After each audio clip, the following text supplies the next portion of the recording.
the world in ways we never thought possible. We are not just here for a tech event. We're here to connect, to solve, to discover, together. Tech isn't just advancing, it's uniting. Bringing us closer to an autonomous future. Connecting us to better care. Making life more connected, more dynamic, and more human. Today's challenges demand bold solutions, and CES is where they start to take shape. Breakthroughs in sustainability, advancements to help feed our growing world. This week isn't just a stage for breakthroughs, it's the spark for discovery. Every screen, every pixel, every part of the tech you will see here showcases the extraordinary potential of human ingenuity meeting technological power. Now we begin this celebration of what connects us, has the power to solve our greatest challenges, and offers endless possibilities we're yet to discover. Right here, right now, the world is watching. So let's dive in. From the Consumer Technology Association, please welcome Melissa Harrison, Vice President of Marketing and Communications.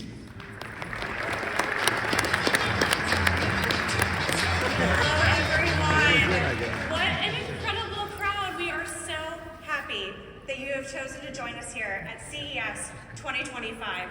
I literally have chills for what we're going to see, hear, and experience this week. And what an amazing crowd with media, industry analysts, and content creators from around the world here with us to dive in. This fall, we've been all over the world telling the story of what to expect from CES 2025, the world's most powerful technology event. The next 45 minutes will impact our next decade. We are where the world comes together to define our future. So come and join us as we get a sense of what CES 2025, the year ahead, and the future has to offer. But I can't do this by myself. So please offer a huge Las Vegas welcome for CTA's Senior Director of Innovation and Trends and my favorite futurist, Brian Komisky.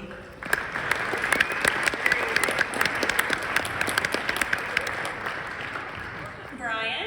Welcome. I'm happy to be here. Thank you so much, Melissa. And I'm so happy to be back after making my debut on this stage 1 year ago. Was anyone looking for that? Show your hands. All right, I'm seeing a lot of hands. I see a lot of hands. You can tell me later how my predictions did. I cannot wait to hear those conversations. And if you don't have time to catch up with Brian or myself, our LinkedIn codes are now on the screen. So you can reach out to us after today's session. We'd love to talk with you more. Now, also coming up is the QR code for today's presentation. And I see everybody taking out their phones. But don't worry, if you don't get it right now, we're going to share it again at the end of the presentation. But Brian, I know everybody's getting excited for Unveiled, and we've got limited time, so are you ready to dive in? I'm ready to dive in. Let's do this. So today we're going to cover a number of different topics, technologies, trends, companies, and data points. And that's because innovation is like the humans it benefits. It's never just one thing. Today's story has 5 themes, so we're going to dive in on the first one. And to understand how technology changes, we first have to understand how the people using it are changing. Political, economic, and sociocultural shifts certainly impact tech adoption and use. However, generational change cuts at the very core of the evolution in the relationship between humanity and technology. The rise of Gen Z represents big change. The Generation Z that we've all been talking about. Why don't you tell us more about this mystical generation? Happy to. Born between 1997 and 2012, Gen Z represents the largest global generation ever, about 1/3 of the world's population. 9 out of 10 members of Gen Z reside in Southeast Asia, Latin America, and Africa.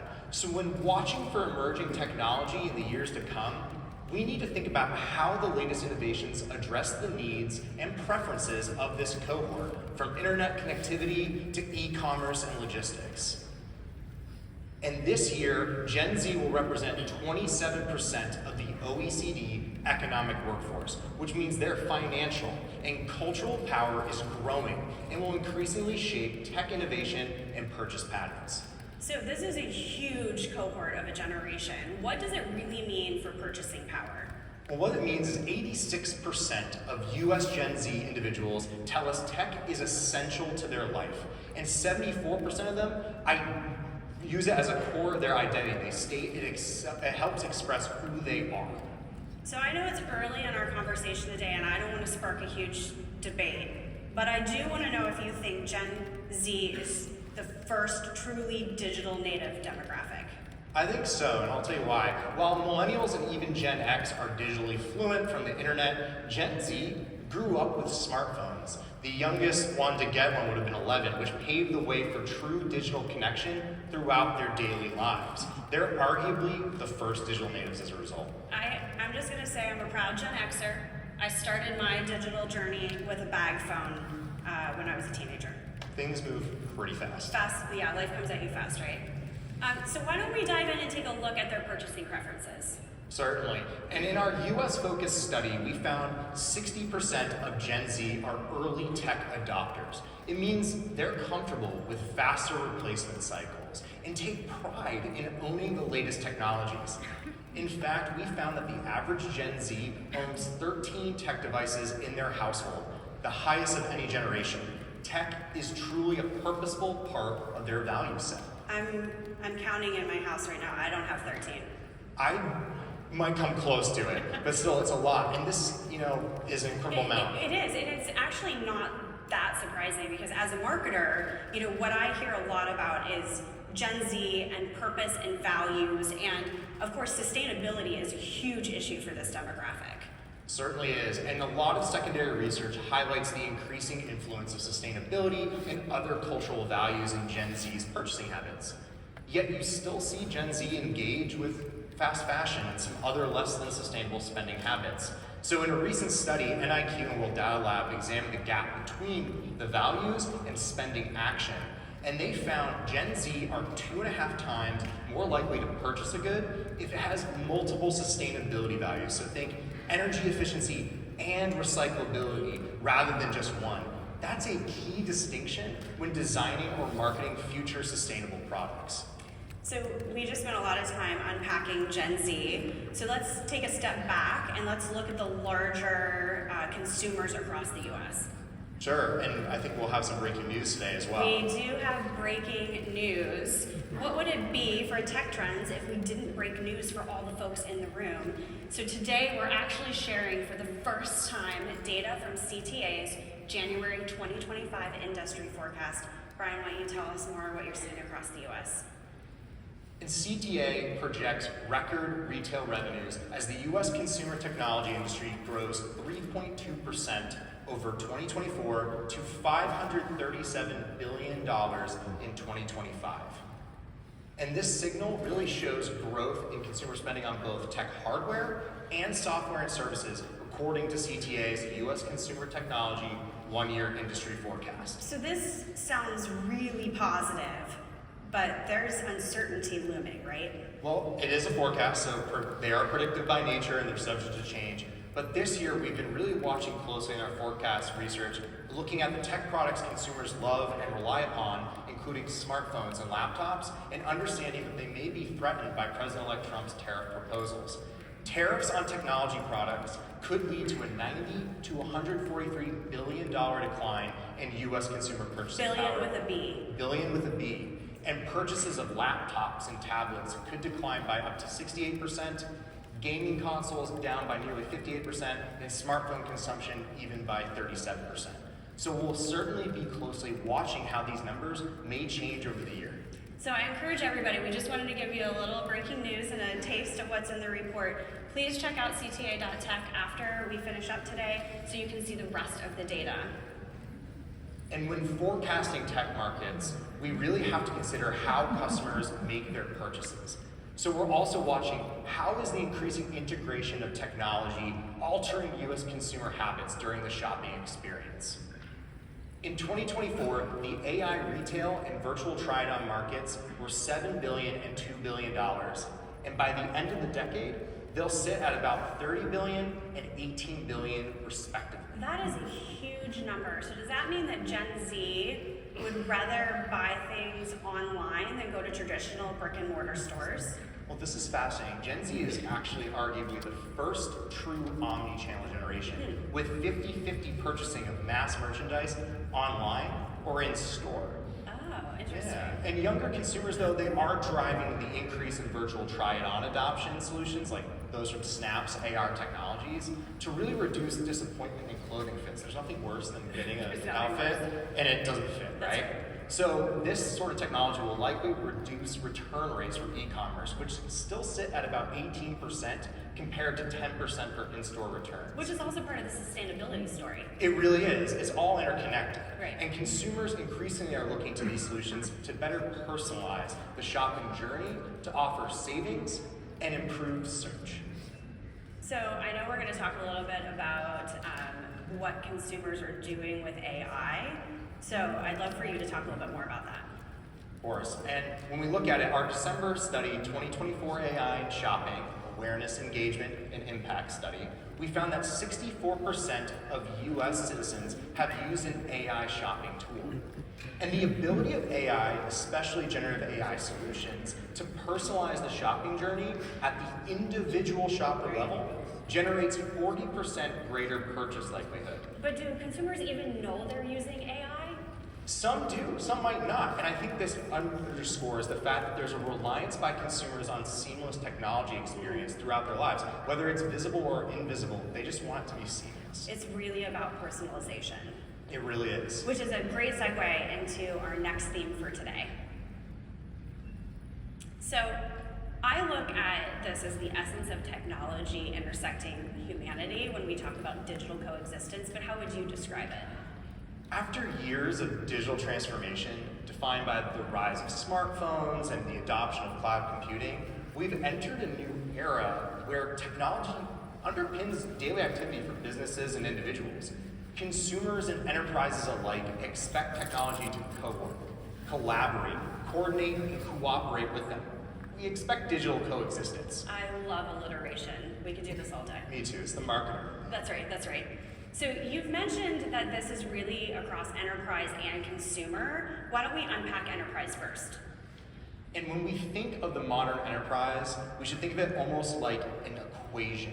Rapid advancements into computing and data processing power of chips and sensors from firms like NVIDIA, ARM, and NXP Semiconductors are unlocking new capabilities in AI and other technologies. Yet semiconductors can only perform their best if software infrastructure tools like Azure or AWS leverage data into business impact. And together they create the interconnected backbone of the modern enterprise by offering security through cyber tools like those from CES exhibitor Bitdefender, scalability through cloud solutions like those from Acto, and simulation of human productivity through AI and robotics to meet a growing productivity gap. I think what's interesting, because we get asked about AI all the time, is that it has been a part of CES and our lives for many years, but it's really in the last year been about the breakthroughs in generative AI as it became a household name with ChatGPT. I mean, even my mom knows what ChatGPT is. I don't want to hurt her feelings. No, that was surprising. It was the first time my parents asked me, they're like, what is this AI? I'm like, Right. well, you've been using it all the time. And generative AI continues to bring in a lot of investment and excitement to the space, but as you mentioned, all kinds of AI innovations will appear across the show floor. In many ways, CES 2025 and the year ahead will have a heightened focus on ROI for AI investment and its ability to increase productivity. That's a really great segue into the frontiers of innovation. So if we're demonstrating productivity, where should we expect this innovation to happen? AI agents, they're the next evolution of generative AI. So those unfamiliar, an AI agent can autonomously manage tasks like client relationship management, payroll, and more to boost productivity. You'll see AI agent innovation from companies like Chatbase at CES. Does this mean that it could manage all of my apps and log me in so that I don't have to do that every single time? Exactly, because as amazing as the app economy has been, there are friction points of trying to move your data from one experience to the other. Again, it's about seamlessness. I see digital twins now on the screen, and I think what's interesting is that I see NVIDIA there, and I think everyone probably thinks of NVIDIA and thinks of chips. So this is really interesting. Now, also, don't forget, NVIDIA's keynote is tomorrow night here at Mandalay Bay at the Michelob Ultra Arena. You should absolutely check it out. I think it's going to be phenomenal. I'm so excited. But tell me why you have NVIDIA listed here. Yeah, well, and we tend to think of them on the GPU side, the hardware side, but they're incredible at innovating on the software and the virtualization side. What you're seeing an image of is the Earth 2, which is a digital twin of the entire Earth for climate forecasting, as well as other weather pattern modeling. It's amazing. And they're not the only ones doing digital twin technology. You'll see CS exhibitors like Dassault who have made breakthroughs in digital twins for healthcare purposes. And now we get to everybody's favorite, robots. Robots are one of my favorites on the show floor as well. Humanoid robots will be another critical area to watch as CES exhibitors like Inkbot and Enchanted Tools develop robotic solutions for applications like warehouse productivity, retail, and even caregiving. Okay, so we've talked about enterprise, so let's address the consumer angle, and I want to talk about the ongoing hardware upgrade cycle. Okay, everybody in the audience, who's planning to upgrade your tech in the coming year, or maybe you just did because it's a brand new year? Show of hands. I'm raising my hand too. I know, we can be part of this, because it's not like real research. It looks like almost everybody in the room raised their hand, which then does prove your real research, so. Yeah, and I think it's about this idea of AI integration in the next generation of consumer hardware transforms devices like Samsung smartphones with Galaxy AI, or HP laptops with their companion on board, LG TVs, EssilorLuxottica smart glasses, or even BMW's digital voice assistants into intelligent platforms. Even my girlfriend showed up to lunch 2 weeks ago wearing her smart glasses. Yeah, I mean, this is the idea, is they're not just devices anymore, they're platforms that offer more personalized experiences through translation services, collaborative digital tools, or in this case where I struggle sometimes to figure out exactly what my Corolla can do, it can use a voice assistant to replace the driver's manual, which are just getting bigger and bigger. So clearly everybody in the room is upgrading. Our research shows that everybody's upgrading. Is this a hype cycle, or is consumer sentiment really changing around AI? It's not a hype cycle, and that starts with the growing familiarity and understanding of AI by consumers. In a recent CTA study, we found that 93% of US consumers were familiar with Gen AI. That's a huge stat. That is a huge stat, because that means that they're discerning between the difference of overall AI and generative AI. And I remember this summer we were doing research in different parts around the world, and it was nowhere near this high of a number. No, it's really just, this growth continues, and you can see this by the second stat up here, which is 61% of US consumers have already used an AI tool at work. AI is collaborating with them, it's co-working with them, dare I say it? It's co-piloting with them. I mean, you can. I love friends. That's why we're friends. Yes, and we'll be doing more of this today, Yeah, I'm sure. just get ready for it. Okay, so I want to transition into our next theme, which is really all around human security. And of course, you and I talk a lot. And We're Sagittarius. We're Sagittarius, yeah. There was a conversation a while back, and you said something to me that really stuck with me, which is being a futurist means that you really sit at the intersection of two big questions.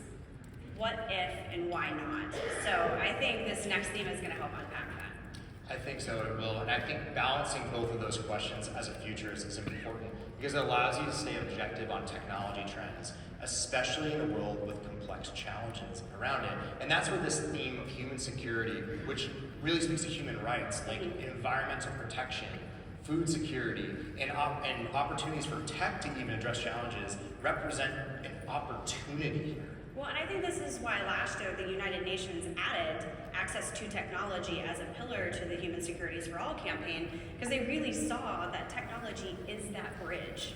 It really is. And so when we look at the next slides, what we're going to go through is how is it helping address some of these challenges? And we should rightfully start with the energy transition. Okay, so I don't know how many people in the room are familiar with energy transition. So will you take a moment just to define what it is? Yeah, and you're seeing some images flashed on the screen. And so energy transition is a new conference track and category at CES 2025. But as humanity, we've actually already experienced 2 energy transitions from before. You saw firewood, then it went to coal. That represented the first energy transition. That second set was coal to oil and fossil fuels. That was the second one. Now we're in our third energy transition, and that's from fossil fuels to zero carbon energy sources like solar that you're seeing here, which is top of mind for many countries based on international agreements, but also companies who have made commitments to net zero goals while also striving to ensure that innovation continues. I mean, tech really does have to be the bridge. It really does. So I see a couple of buckets that we're going to talk through today. Let's talk about infrastructure first. What needs to happen there? And when we're talking about infrastructure, we're talking about power sources that exist on the grid now and how we get there. We're talking about companies like your 3Ms that are building solar into the energy grid and really making it more renewable. You also are talking about companies like Eaton, who's going to be here at the show. They're doing a lot of excellent work on efficient cooling systems for data centers. Which is a huge issue. It is, because 40 to 60% of emissions from data centers are just from cooling them. And so you're seeing innovation from a company like Eaton going to the core of the issue and just really trying to innovate. What about grid resiliency? We talk about the grid a lot. We do, and grid resiliency, there's a physical security standpoint to it, but what we're really talking about here is where do smart home energy solutions work alongside utility sources to bolster reliability and minimize external disruptions to also secure the energy transition. So this is where companies like Siemens and Samsung are already using AI to automate energy operations in both the grid and in your home. It's so interesting. So really, investments in the whole energy ecosystem aren't enough. We don't necessarily have enough power for all the things that we want to do, for quantum computing, for all these things. So I read in the news that companies are literally investing in nuclear power and new generation conversations to try to figure out how to power all of the things that they're doing. Yeah, and we've really seen a pivot from a lot of large tech companies into being more active about being power purchasers or even investors in general. And we'll see actually some nuclear innovation on the floor from France's Ortrera Energy, which is in Eureka Park. But there's also energy innovation like green hydrogen, which SK has been doing an incredible amount of work. Really interesting. But it's not just about creating new power sources. We also have to talk about sustainability. We do. Clicking into that. I know, we just need the slide to Guys, progress there we and go. we'll be able to talk about sustainability. Yeah. And by sustainability, go back one. By sustainability, what we're talking about is concepts like recyclability, water conservation, and electronics material design. And what you're seeing on the screen right now is a video from one of our exhibitors, Exeger, who's actually here from Sweden. And I had an amazing opportunity this summer to tour their facility in Sweden. And it is just phenomenal what they're doing with their flexible, customized solar cells. They really had a breakout year at CES, and they're back on the floor again this year. Yeah, and they can go on any consumer electronic device that you think of, whether it's headphones or even dog harnesses. But if throughout the show you're going to see even more sustainable innovation, that starts with smart water use solutions from Hydrific, sustainable houses that can be built entirely off the grid. We talk about grid resiliency, Right. What about off grid? And that's something that House.me is doing. And of course, the materials we use, whether they're flexible solar cells or even batteries, are quite important. And Panasonic will be here, and they're a leader in this space. Oh my gosh, I'm so excited for Panasonic's keynote on Tuesday morning in the Venetian. They're focused on well into the future, which is going to encapsulate this focus on human security innovation. I can't wait to hear what Mr. Kusumi has to say. I know, I'm really excited for that. Yeah. And of course, there are human securities where we'll see CNS innovation supporting beyond just environmental protection. But relatedly, it's food security, which is an important area to watch. In this case, you're going to see 3 pathways of innovation in food tech supply chain bolstering, which is automation. This is where companies like Kubota address production gaps. You have Deere, who are using not just their tractors that have autonomous capability, Yeah. but cloud services and software to boost yield, which is the amount of agricultural product harvested per unit of land. And then one of my favorites is Nuvi Lab. They take an AI food scanner, which is for health and caloric information, but they can apply it to shelf life readings to eliminate food waste. Okay, so I'm thinking about all of this and you're probably gonna cringe, but can I call this tech to table? I love it already. Okay, we probably should have branded it before I threw it out to a crowd of media though, right? We'll do that, right? Okay, we'll do it, and buy the website. Yeah. So we just spent a lot of time talking about technology helping communities, but in our next section, we're gonna talk about how technology builds communities.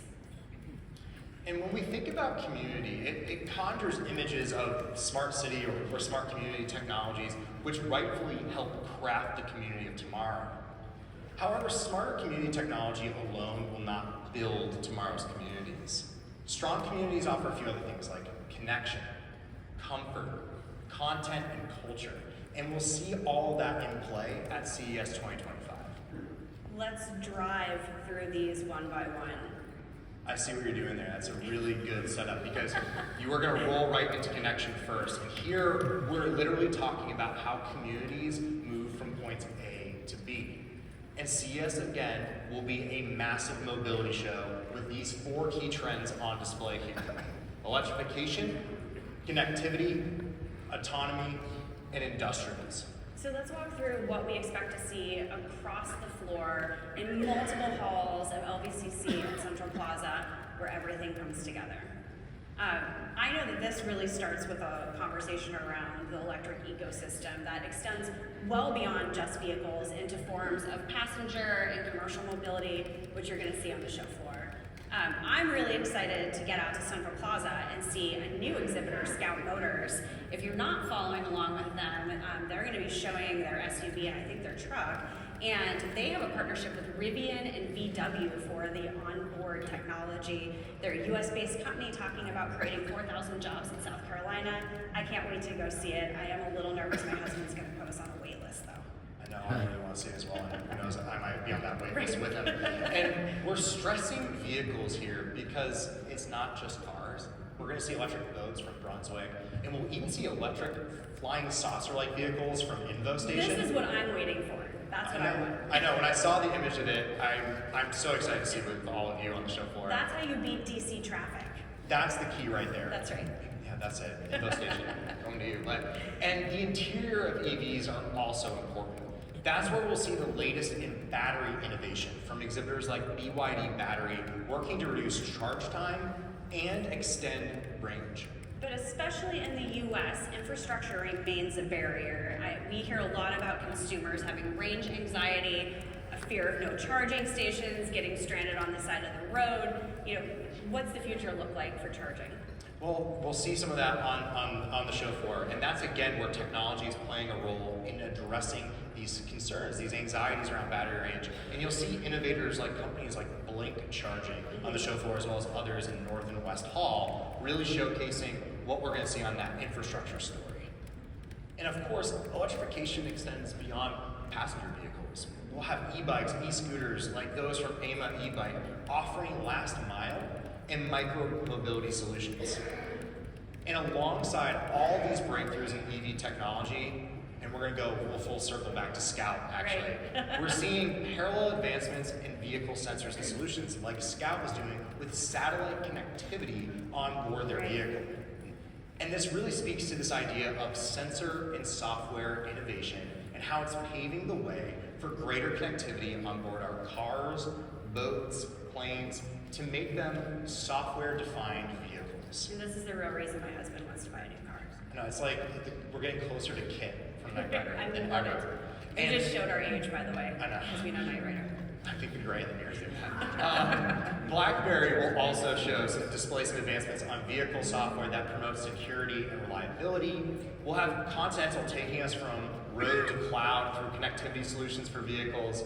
And then Qualcomm will push forward innovation in more intelligent vehicle cabin solutions for automotives, including via partnerships with firms like LG. So putting this all together, what does it mean? It means we're advancing towards autonomy, which may have been the most underappreciated trend of 2024. So let's unpack what this looks like and what's next with hardware and sensors. Well, innovation and autonomy is emerging from a variety of different hardware and solutions and sensors and other innovations on this side of the vehicle. And LiDAR technology continues to advance autonomous innovation with exhibitors like Ava pushing this forward. Meanwhile, you have Mobileye, who is not only developing intelligent camera solutions for autonomous mobility, but they develop chips with AI on board. It's called the IQ, EYE, so perfect for a camera company. They're developing AI chips that specifically power autonomy. And I see that Waymo is next up on the screen. And speaking of Waymo, I cannot wait to hear what their co-CEO is going to say at our Leaders in Technology dinner as a keynote on Wednesday evening. There's been a lot of talk around consumer-focused autonomous vehicles, but how is this working at the enterprise level? Well, and this is why Waymo's next in the discussion. They're using it for robo-taxi fleets, right? This idea of getting mobility to people via an app. And Waymo has achieved some major milestones this year. We have 100,000 weekly rides. They've achieved 5 million rides overall via their fleets. And, autonomous taxis are actually a normal experience for some cities. I was talking with a couple of our co-hosts, Brian, Tom, and Justina Zarek, and they've experienced and seen it Waymo. We're on the East Coast, we don't see it. Right. And sci-fi author William Gibson really said that the future is already here, but it's unevenly distributed. And I think this example from that conversation speaks to it, because autonomous driving has uneven regulations across national, state, and municipal levels, and it's leading to uneven distribution of the innovation. Yeah, I think this is one of the main reasons why CTA has always supported a federal framework for autonomous driving to allow companies like Aurora to thrive. Exactly, and that's how you get the opportunity to get to this last vehicle that we're showing on the screen, which is the XPeng land and aircraft carrier. This is so cool. It's so cool. It features an electric flying vehicle with autonomous capabilities that comes out of that van that you're seeing on the screen. I'm ready for it. Yeah, that's how you beat DC traffic That's too. right. There's another way. And electrification, connectivity, and autonomy are not just trends shaping the passenger vehicle space. Industrial vehicles are increasingly adopting these innovations to improve their sustainability and their operational efficiencies. So I don't want to give away too much, but I did have some time to walk the show floor earlier this weekend, and I gotta tell you, Oshkosh is bringing it. It's going to be amazing. I'm really excited, and they're exhibiting for the first time. And when we think about how large vehicle and heavy machinery technologies are advancing, there will be a few pathways to watch at CES 2025. Really, mobility is scaling at CES. The first path lies in agriculture, where first-time exhibitor Komatsu joins John Deere and Kubota in showing greener and more automated vehicles to improve farming, right? How do you improve that productivity and that yield? Another reminder of tech to table. We should really trademark this. Again, right after this one. Okay. We're on it. And second, you'll have construction vehicle companies like Caterpillar are looking to increase their connectivity and autonomy solutions to improve safety, because construction or other applications have some danger involved at times. And there, of course, will be a variety of other industrial applications like mining or even trucking solutions from CES exhibitors like Volvo Group to watch unfold in the year to come. I am really excited to see Volvo Group on the keynote stage talking about their vision for their plans to push towards a zero emissions future for trucking by 2050, which basically feels like tomorrow. Okay, so we've talked about mobility, driving, connection. What other essential parts of the community should we talk about? Well, I mentioned connection at the start. We're now driving to comfort, because we're not always on the road, right? We're often returning somewhere, usually home, where we naturally seek out comfort, and technology plays a vital role in offering this. This starts with the shifting role of the television, which continues its transformation at CES 2025 from an entertainment console to a smart home command center. And these smart home hubs will see more health integration, greater energy management capabilities, and deeper AI personalization to build the home in ways that support financial, physical, and overall well-being. I mean, this really feels like a push toward a seamless intersection between tech and humanity for the personalization throughout your entire day, whether it be at work or at home. We've talked about digital coexistence first, and encapsulates this. And we're going to see these trends on the smart home emerge on the show floor, and starting with the TV.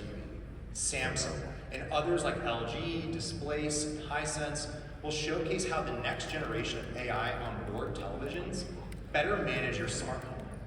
But they'll also have greater features in the future, like pausing a show like Real Housewives. Oh, you know me. It's my I can weakness. spot a Bravo Liberty fan a mile away, and telling you, what you can do is you can pause the screen and it will tell you the outfit of your favorite character, so you can buy it directly from your TV. That's where we're headed. I would love that, except I can't afford the Real Housewives. I don't think I can either. So maybe we start with a different We'll find character. another one. But beyond the TV, we'll see the latest generation of robotic vacuums from Narwhal. We'll see software solutions that use AI to seamlessly manage your entire smart home ecosystems, even if you have different devices from different manufacturers. Of course, who says the smart home has to just be for humans?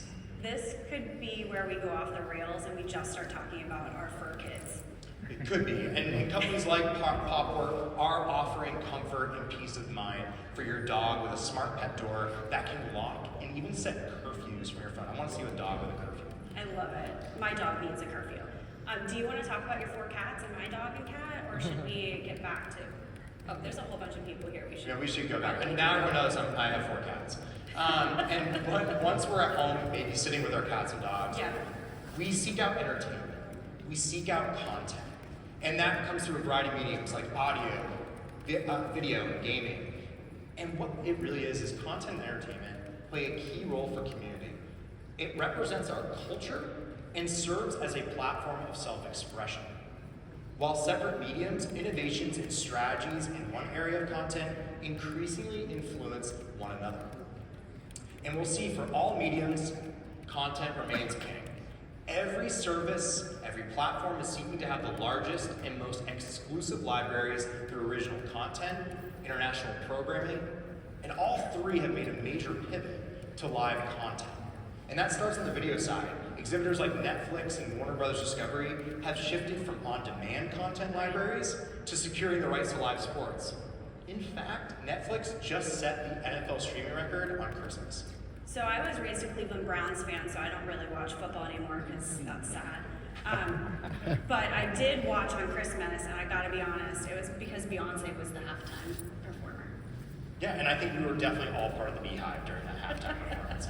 And it speaks to a trend in audio as well, and here that blurring line, which has seen streaming platforms really work to secure those exclusive live performances to mobilize their subscribers and members that might be in the Beehive or Swifties, or if you're like me, the MC Army. I mean, talk about purchasing power. Exactly.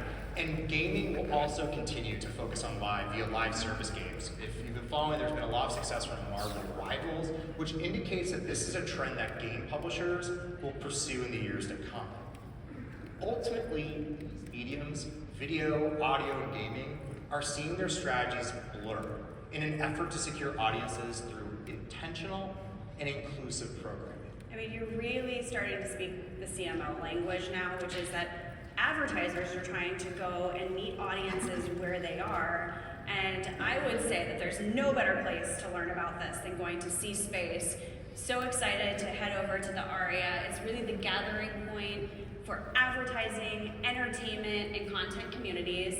If you want to know what advertisers, marketers, and the media are thinking about, you got to stop by ARIA for the phenomenal conference programming and activations. And at C-Space, throughout the show, there are launches from innovations from content companies like Warner Brothers, Discovery, Odyssey, and European ad tech leaders like Criteo.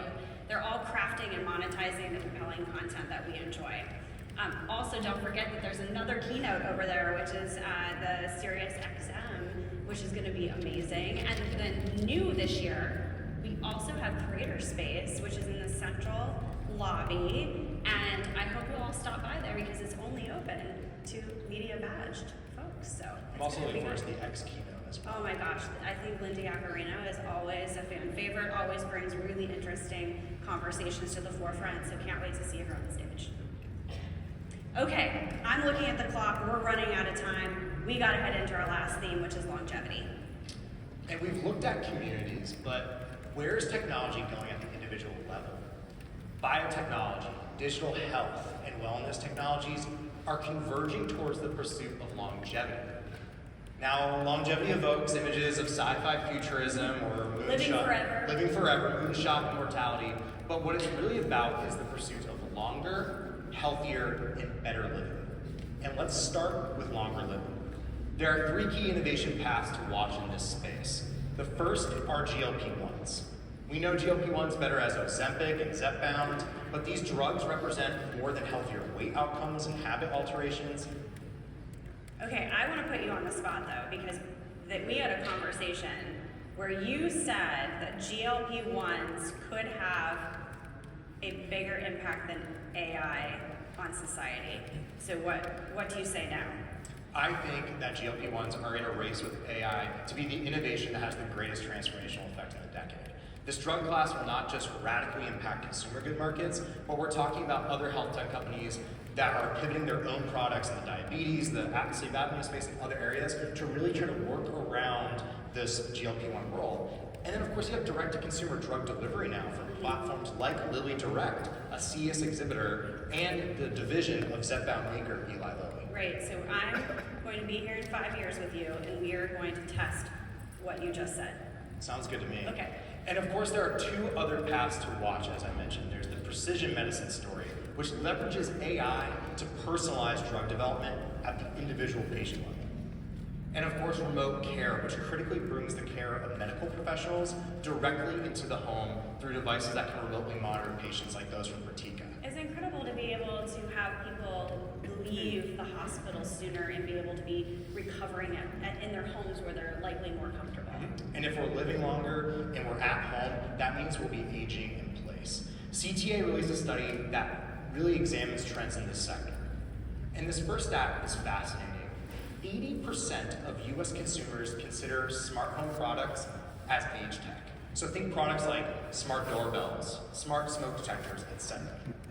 I mean, what you're talking about is blurring the line between smart home and smart health tech. So smart home is part of the healthier living story, and this is really why we felt like these categories should be together in Venetian. So for CES 2025, they're going to be there alongside the next generation of startups at Eureka Park, which I know we're not supposed to pick favorites, but I do love Eureka Park. I tell everyone it's the best club in Las Vegas. You got to go there and experience the energy. I love it too. And exactly, and you're going to see this conversion play out in age tech product ownership. 52% of US consumers own at least one of the top 10 age products. That's a list that includes smart doorbells, digital blood pressure monitors, digital pulse oximeters, even over-the-counter digital hearing aids. It's quite the mix of smart home and digital health products. So you just mentioned OTC, over-the-counter hearing aids, and their ownership, and that reminded me of another hearable solution. So you're seeing on the screen now a story from EssilorLuxottica. Their Nuance audio glasses. They offer what I would describe as a chic way to improve your hearing. And you know, we hear a lot about folks not wanting to wear hearing devices because of the stigma of them being seen, but so you can wear these really cool looking glasses and nobody knows. They had an incredible breakthrough year in 2024, and I'm excited to see what they're going to bring to the show floor this year to promote healthier living. And we're going to see healthier innovation appear across CES campuses, as we mentioned. Companies like OnMed are rethinking telehealth through clinics and box stations that have devices that can transmit real-time your health vitals to a health professional that you're seeing in a life-size monitor. That's incredible. You'll have digital health devices like those from Withings utilize advanced machine learning to provide personalized insights on your health. And I'm really excited because Whoop is going to be a first-time I exhibitor. just love their name. How can you not love Whoop? There it is. And to add features to empower, what they're doing is adding features to empower consumer decision making around their health. I mean, we can whoop it up. Too soon? Okay. But Brian, tell me, I mean, what's the point of longer living and improving our physical health if we don't feel better as a whole? Well, this is where mental health and accessibility and even beauty technologies play a critical role in offering wellness solutions. We're going to see Swiss Firm Nutrix unveil at CES a non-invasive stress hormone monitor that can transmit your mental health status to your doctor. Glidance is taking innovation in autonomous vehicles and developing guide robots for blind or low vision individuals. I didn't know this, but not everyone qualifies for a guide dog, so this is addressing a care gap through robots. And accessibility had a really big year at CES 2024, so I think this is just building on that. It should, and I'm really excited to see more innovations from this space in the year to come. And of course, beauty tech, like L'Oreal's Brown Magic, which combines 3D printing technology from another CES exhibitor in Prinker to create augmented reality tech to recommend custom brow shapes to inspire confidence. Because you're worth it. We're all worth it. Okay, I got a couple of laughs. But the video that you're seeing now is highlighting the value of partnerships, network, and collaboration. Our CEO, Gary Shapiro, often talks about the kismet of all the interactions of what happens at CES. And when you throw in startups, it's a whole new unimagined opportunity and experiences from the spark that the CES platform provides. You know, we're not just setting the agenda for the year ahead, but really the decade ahead. So let's talk about what's in the future. I know we've covered a lot today, and I'm watching the clock run down. But what do you think tomorrow will look like? I think from what we've discussed today, it's clear that innovation is becoming more human-centric than ever, and it's leveraging our data to personalize tech outcomes. What do you think tomorrow looks like, Melissa? Well, I think that tomorrow looks like quantum computing. I am so excited that this is the first year we have a unique conference track for quantum. If you have not been covering it, you should stop by and get into that conversation because I totally think it's what's tomorrow. I also want to give a huge shout out to our executive board member, Debbie Taylor Moore, who explained to me how quantum actually works in words that made sense. So it was incredible to hear from her. I think that's an excellent prediction, especially if the 2020s are the intelligence decade, then I agree that the 2030s will be the quantum decade. Well, Brian, thank you so much for sharing all of your expertise with us and your predictions. We're going to hold you to them with us today. I just want to share, we have one more thing before we all get in line for Unveiled. How many people have downloaded the CES app? Okay, I need to see more hands. I need everybody to download the app. We are so excited with the enhancements that we've added this year. You're going to have blue dot mapping technology in your app for the first time in the Venetian and the LVCC. Please also remember that we have great keynotes. We've highlighted all of them today. Also remember that if you haven't picked up for your tickets for the Delta keynote, it is a different type of queue this year, so please make sure that you check ces.tech/Delta to grab those tickets, and make sure that you're looking at what the equipment restrictions are as well. One more time, we're going to put the QR code up here if you didn't get it when it first started. Thank you again for joining us today. It is such a pleasure to be here with you in Las Vegas. Enjoy CES 2025. Thank you. Thank you so much.